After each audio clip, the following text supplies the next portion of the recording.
Hello everyone, I'm Brior and welcome back to Goodgame Empire. I've received comments on my past videos asking me how I have so many tools. At one point I had over 200,000 tools in my third outpost alone, and I am sure there are many players who have way more than that.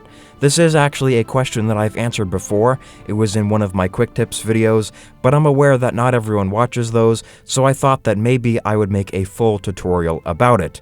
The other reason I thought I would make a full tutorial is that in the recent months I've been really working hard to complete the royal quest lines, and they challenge you to send tons of attacks against Berimond camps, Nomad camps, and the like, and as a result I have actually been falling behind on my tool production, so I don't have as many mantlets as I previously had, and I'm wondering how I can improve my own production. So let's talk about what I've been doing and what I plan to do in the future to get even better. The very first thing you should know is that in my castles, in my siege workshops, I am almost exclusively producing wooden mantlets.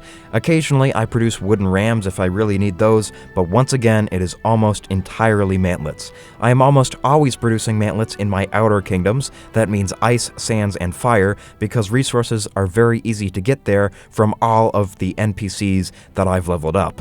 I'm also producing mantlets as often as I can in the Great Kingdom, but sometimes when the foreign invaders aren't giving a lot of stone and wood, that can be difficult. I'm looking to make sure that I'm always producing tools there as well, as a means of keeping up with my mantlets in the future, but I have not done that until very recently. If I only produce wooden mantlets, you might be wondering where I get my wooden ladders from, and the answer to that is quite simply the armorer. You can purchase 1,000 wooden ladders for 220,000 coins, and believe it or not, this is actually a fairly economical price as long as you are looting your NPCs rigorously. Also, keep in mind that if you are attacking Berimond watchtowers, those will require a lot of mantlets, but they won't give back a lot of coins, so this strategy works best if you are very active during the Nomad and Samurai invasions. You can also buy wooden rams and wooden mantlets at the armorer, but they are more expensive and, in my own experience, not very worth it. I do know a few players who do that.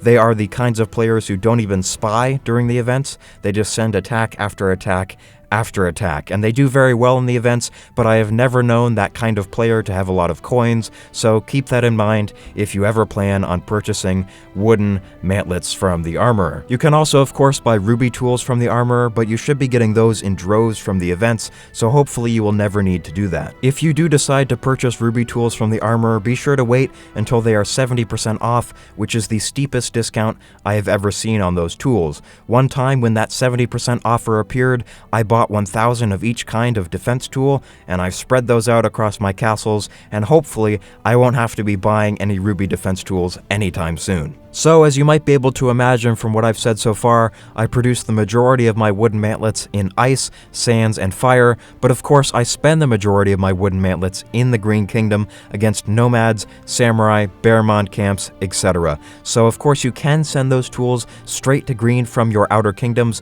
but in so doing you will incur a fairly steep coin cost. So you've heard me say this in prior videos, but I'm going to repeat it here because it really is the way to go. You want to send your tools through the battle for Berimond because you can send them there for free, and when the battle ends, they will automatically be returned to your main castle. So once again, you don't have to pay coins if you do it that way. Just wait. So we've talked a lot about wooden tools so far, but sometimes it might be necessary to use ruby tools against certain targets, most prominently the Khan camp. And here's something that a lot of players completely miss out on. They don't realize that they should be doing this, but it is absolutely integral to tool management in the game.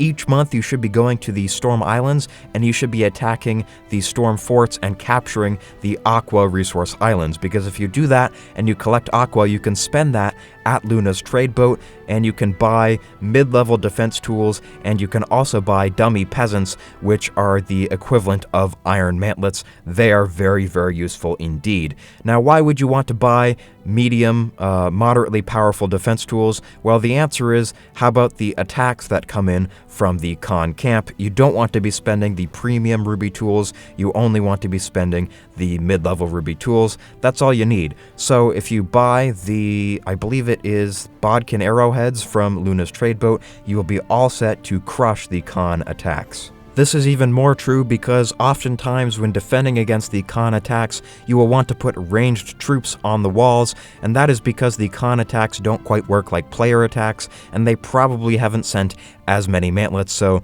once again your ranged troops are going to be more powerful. Also, in this event and in all of the others, be sure to make the best possible use of the event tools that you should be getting as rewards. Now let's talk about the two kinds of build items that affect tool production. The first is, of course, the production speed build item that can be applied to the siege workshop. You should have one of these in every castle because you should have a siege workshop in every castle as well. The other kind of build item is the production cost build item.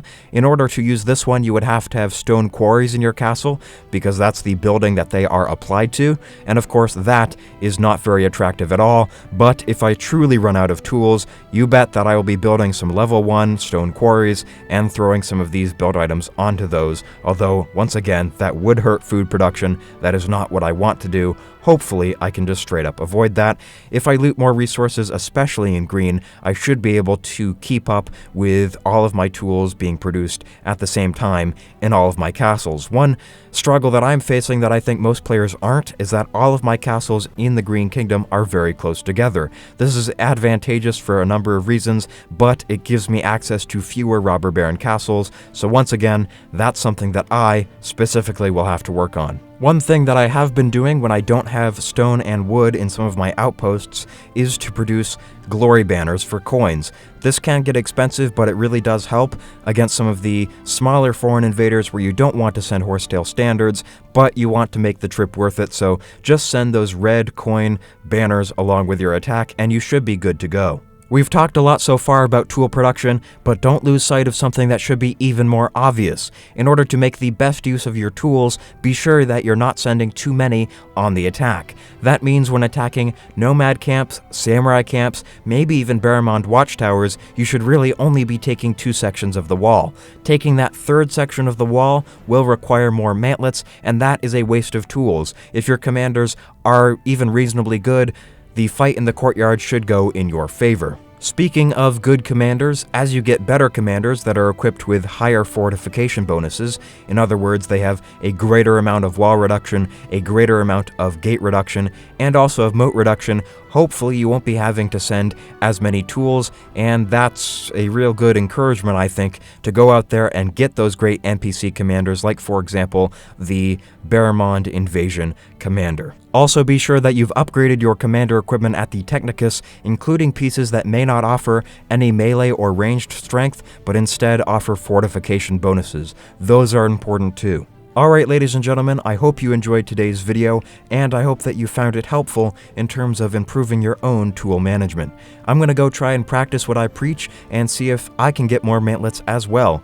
As always, thank you very much for watching. I've been Brior, and I'll see you next time.